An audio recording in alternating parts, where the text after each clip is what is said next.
Hi Rockstar, Christina Canters from The C Method here. I'm currently on maternity leave and taking a break from the podcast, but I'm excited to share with you a selection of best of episodes, which are some of my personal favourites from the Standout Get Noticed back catalogue. To get access to 200 plus podcast episodes, as well as monthly online courses and live webinars, become a premium member and join the C Method Academy at thecmethod.com/join. In this best of episode, I take you back to January 2018 when I set myself the challenge to stop editing my solo podcasts. I learned a lot about overcoming perfectionism and getting out of my comfort zone. This was a big step for me and a real turning point in how I go about creating podcasts. Enjoy.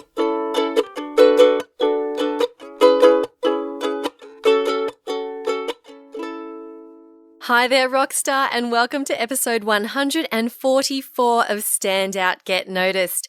Christina with you here. I hope you're having an amazing start to 2018.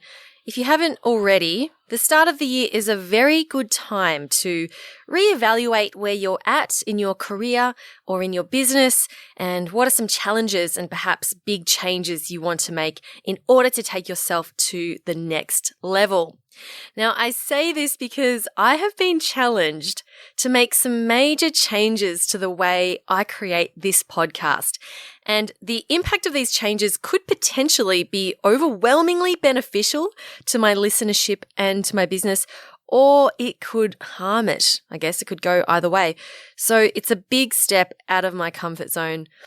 And in this podcast, I want to share with you what I'm doing, why I'm doing it, and what it means for you and the challenges that you may set for yourself. Okay, I'm just going to tell you what the change is now. I have been given the challenge to no longer edit my solo podcasts. So this particular episode you're listening to right now, this episode is being done in a single take with no editing out of any ums or awkward pauses, messed up words, and so on. Now, you may not think it's a big deal, but it is, and I'll share why it's relevant to you in a moment. But first, I want to share the story of how this all came about. Over the weekend, so the weekend just gone, I had a 2-day intensive coaching and planning session with my business coach. Her name is Farnoosh Brock of Prolific Living. You can find her at prolificliving.com.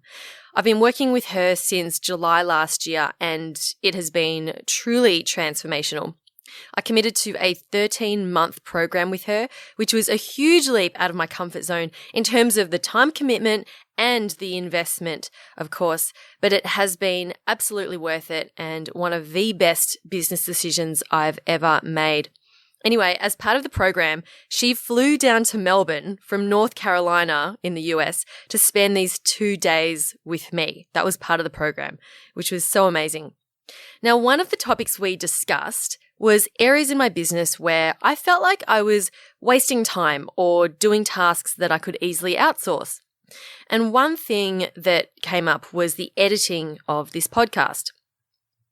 I told Farnoosh I would love to consistently be able to outsource my podcast editing, but it's been difficult finding someone who does a great job and who is reliable and so on. And Farnoosh said to me, "Do you need to edit the podcast?" I said, "Yes, of course, especially the interviews because they often run longer and I want to cut them down so they flow better." And she said, "Okay, then what about your solo shows? Do you really need to edit your solo shows? Could you? Or what if you couldn't edit your solo shows? What if you just did them in one take?" And at this suggestion, I immediately got that tingly feeling in my tummy when I think about something that is way out of my comfort zone. And I begin to laugh. Like I have this nervous laugh when things like this come up. And when this happens, I know that it's always a sign that this is something that scares me. So I get a tingly feeling in my tummy and I start to nervously laugh. Now, you may be thinking, but Christina, it doesn't sound like you edit your podcasts already. I thought you didn't edit anyway. That's what my mum said to me when I told her this. Now, if that's the case and you don't think that I edit my podcasts already, that means I've done a really, really good job at editing. I'll tell you what happens, right, when I normally do my podcasts. I plan them, I write out the intro, and I write out the dot points I want to make, and then I sit down and then I record. And of course, I make mistakes here and there. I might mess up a sentence, I might pronounce a word wrong, or I might bump the microphone like this or something. I might hesitate, I might say a few ums, and then sometimes there's stuff that happens outside my control, like a loud noise from outside. I live next to a busy road, so whenever, say, a Harley Davidson would rumble by, I would actually pause, wait for it to go by, and then restart that sentence and then edit out that bit where the motorbike goes by. Or sometimes I just don't like the way I sound when I say a particular sentence. I used to be a voiceover artist, and that required a lot of takes. Like I would do the same sentence over and over again. I'd think, oh, how can I say that better? And I think that sort of flowed over into the way I record the podcast, thinking, oh, that sentence wasn't quite right, wasn't quite perfect. I'm going to re-record it. So I would stop and start the sentence again, so 80%, and I would say about 80% of those little imperfections, those little stuff-ups, I would edit out. I would go through and find those bits and edit out those pauses. Put simply, the ability to edit my podcast is my safety net. I don't have to worry about making mistakes because I know I can just fix them later, right? Easy. And the reason I felt so uncomfortable when Farnoosh suggested to do a podcast in one take and not edit anything out, it made me feel uncomfortable because this meant that I would no longer have that safety net. I would be pushed to the edge of my comfort barrier. And what was I started to think, what was I really afraid of? And I had to dig deep, and these are the thoughts that run through my mind when I think about not editing my podcast and the potential impact of that. Firstly, I'm afraid that if I mess up, if I'm not perfect or close to perfect, I won't be seen by you, the listener. I won't be seen as professional or polished. I'll be afraid of people picking out my mistakes. Oh, she made a mistake there. She messed that up. That would then lead to, my podcast not being as effective or as engaging. I'm afraid that it won't be as good a listening experience, which then would lead to people tuning out or stop listening altogether. And then the underlying part of that is that people don't like me. They think, oh, Christina's no good. She's a terrible podcaster. And as a result of that, I'll stop getting leads from the podcast, which means that my business will suffer. Now, all of these thoughts, you're probably thinking, man, this chick's mental. And look, all of these thoughts are completely irrational, but it is a real fear of mine. Ultimately, it comes down to a fear of not being good enough, which stems from this fear of being rejected. And a lot of us have this fear. We all want to be liked. We all want to be accepted by those around us. It's a very primal fear. And I completely see the irony of this, how I help others to be confident and to push outside their comfort zone. And I'm constantly talking about this. But I feel like it's important to share this because I want you to know that it never goes away, my friend.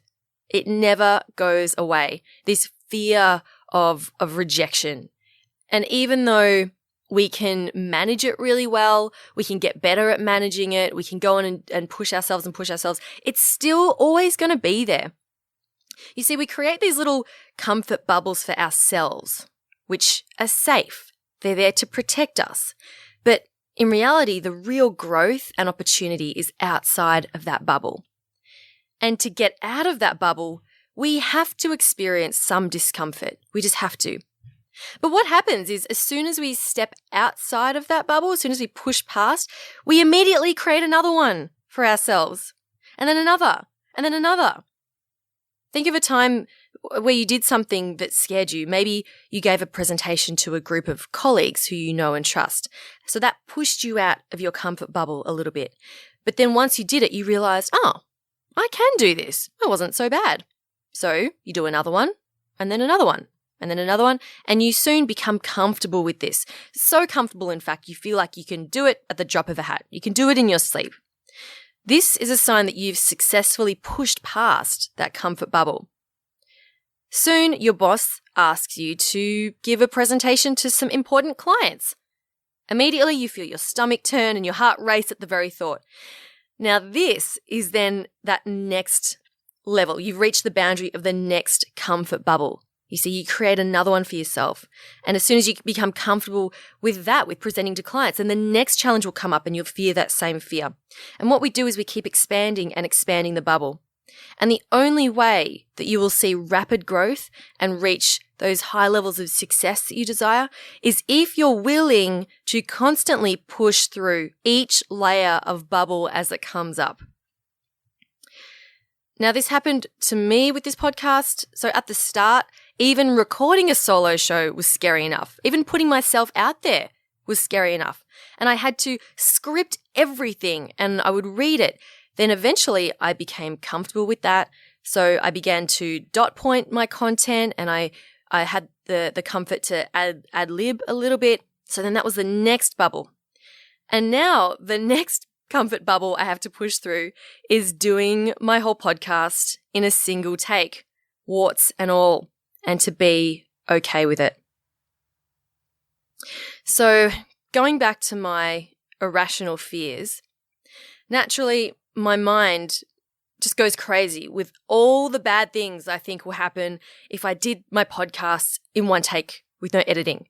And this happens, like our minds are, we are not our thoughts. Our minds are there to keep us safe and to solve problems, and they overanalyze everything, but it's often irrational. So I had to take a step back and I had to think about how not editing the podcast would serve me. So instead of thinking about all the terrible things that are going to happen, I started to think about, okay, what are all the amazing, wonderful, useful, beneficial things that will happen? How is this going to help me? And this is what I came up with. Firstly, it would save me time, not having to edit the podcast. It will save me time. I mean, it hasn't saved me time today because I had to make sure I was over-prepared for this podcast. So I spent an inordinate amount of time planning and writing this podcast, but I know that will get shorter and shorter as I become more comfortable, right? So ultimately, it will save me time. Secondly, it'll teach me to be more prepared going in.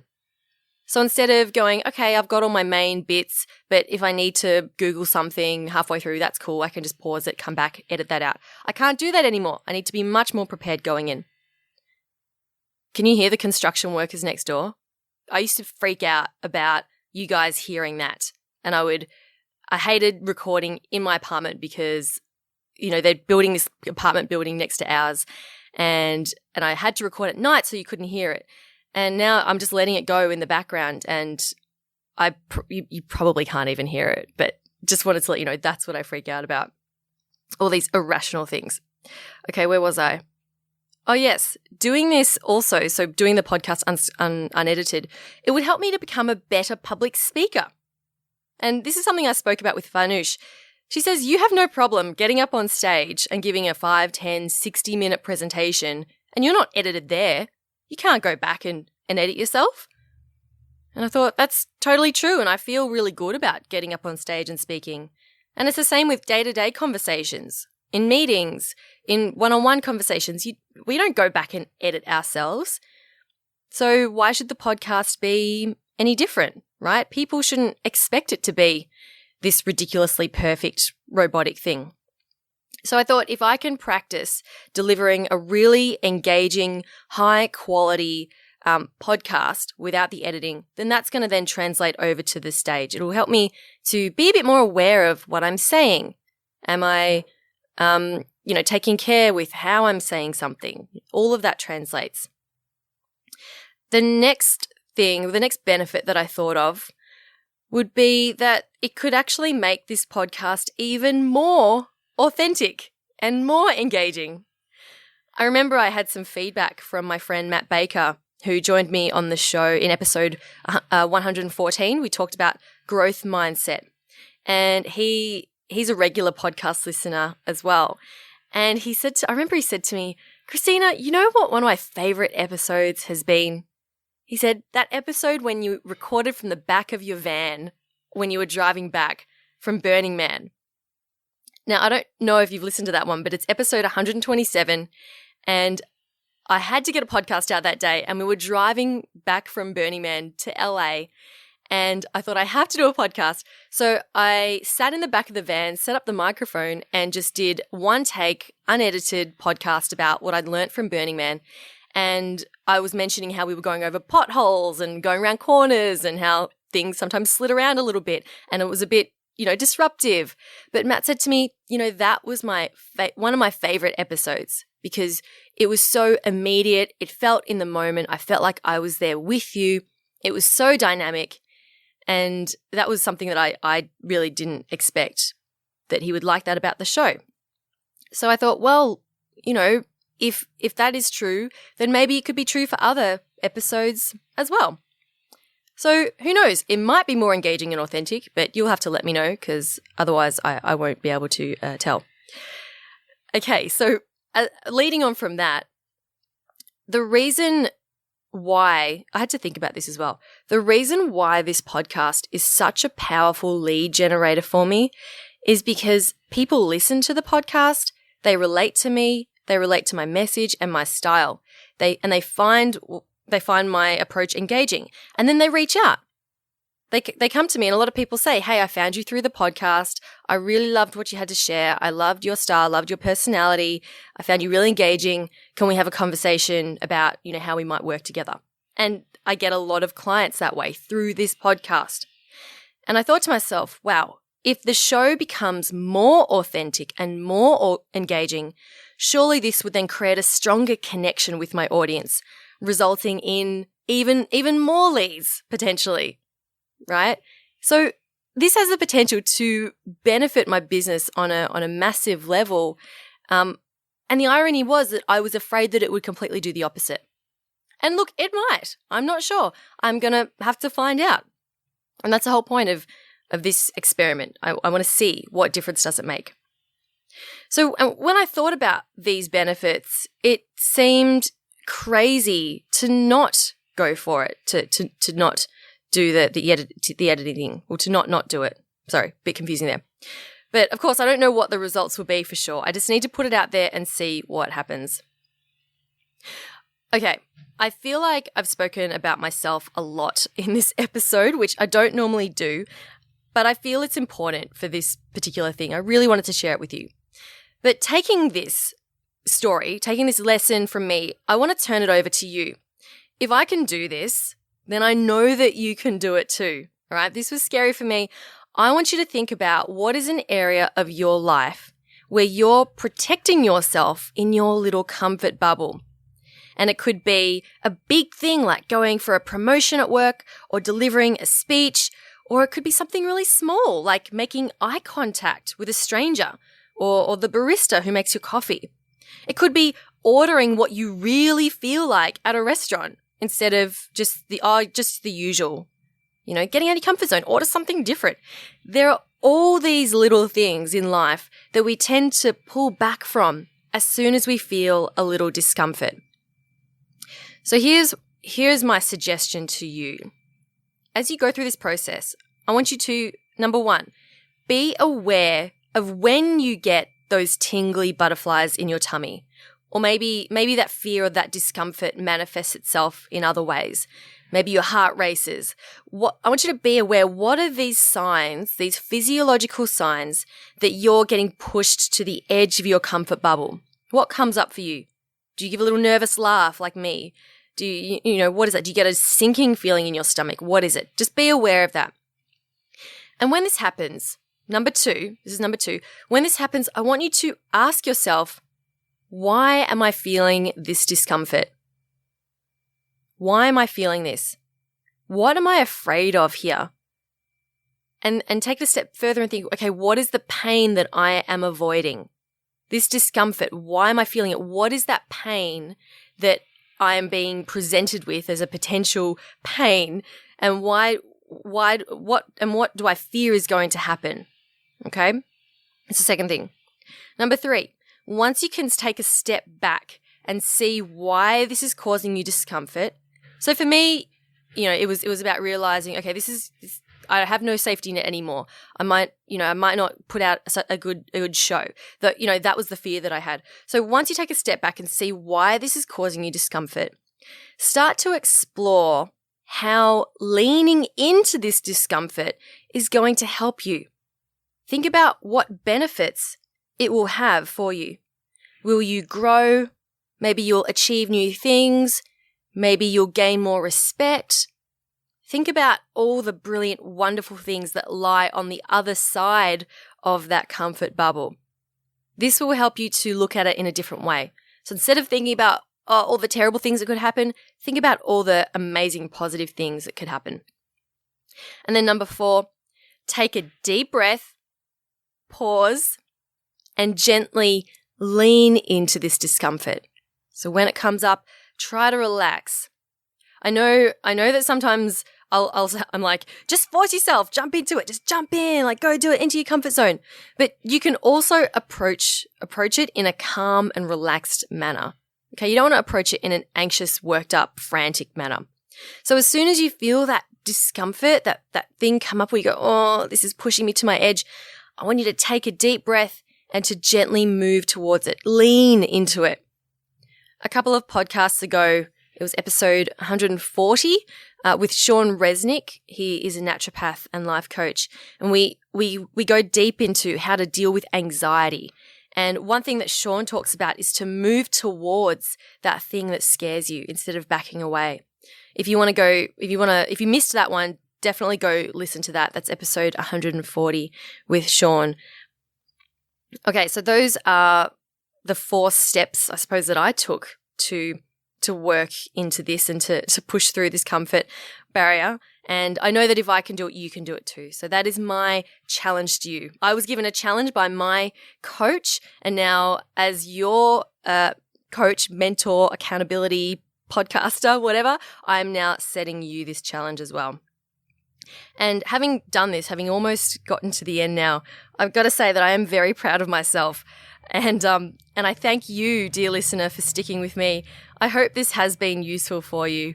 I also want to say a huge thank you to Farnoosh Brock, my amazing coach, for helping me to become aware that I even had this comfort bubble and that I'd created it for myself. And I want to thank her for challenging me to push through it. Now, as we wrap up, I am realizing that I may not necessarily continue to do my podcast this way. The thing that will determine whether I continue to record my podcast in one take or not is how it affects you, Mr. or Mrs. Listener. And I would love your feedback. Did you enjoy this unedited episode? And if so, why? Why did you enjoy it? Why is that important to you? Did you prefer the unedited podcast? Do you prefer the unedited me or the edited me? Perhaps you do prefer a slicker, more polished podcast without construction sounds in the background. I would love to know. Give me your honest feedback. Email me. I am cc@thecmethod.com. That's letter C. cc@thecmethod.com. Or you can tweet me. I am at CJCanters, @CJCanters. I'm really curious to know, because without your feedback, I am just some chick in her lounge room talking to herself. Okay.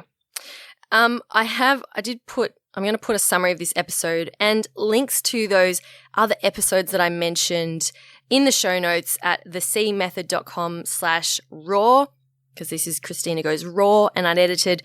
thecmethod.com/raw. I'll put links there to how you can connect with Farnoosh as well if you want to personally write to her and thank her for pushing Christina and producing an amazing podcast. Whatever. And that is all from me this week. Wow. I'm so excited that I did that. Very proud of myself. Thank you so much for spending some time with me today. Keep on being awesome, okay? And I will talk to you next week. My name's Christina Canters, and this has been Stand Out, Get Noticed.